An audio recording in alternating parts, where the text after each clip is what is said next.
कह रही हूँ राम राम। ना मैं नहीं राम राम ने अंदाजा मार उठ गया। क्यों? पहला राम राम उनते दे दी, मेरा तो दिल टूट गया। अच्छा नू नहीं पहले इधर आ खड़ा होके, मैं तो नू सोच रही थी पहले राम राम इनते कर लो, तेरे से दोबारा बात भी करूंगी। कोई बात नहीं, टाइम की बात है, गड्डी काट दूंगा। आज तू धोखा दे रही है, कल ना मैं नाट दूंगा।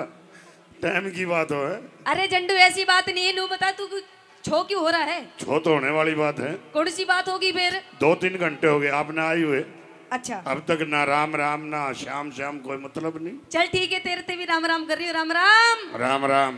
और बता हालचाल कैसे हैं तेरे? बहुत बढ़िया। पर नू बताइए तेरा पेट क्यों कर फूल रहा है आज? पेट की चिंता ना करे, जमा सता गया। हाँ यूं को नहीं फूल, कई करोड़ का माल खा गया। अच्छा हाँ माल खा के जी भी फूल रहा है हो? बताऊं? पर जंडू हाँ मैं एक रागनी सुना रही फौजी फौज की। सुनाओ। जब फौजी फौज में चला जाता है हाँ। और वो फौजन घर पे उस फौजी को याद करती है, नू मने तो लगा तेरी बहुत तेरे थोड़े फोन नहीं करती। फोन की चिंता ना करे, जमा सता रहा था। हाँ बावली बू चला रही है, ये सीधा संपर्क आ रहा था।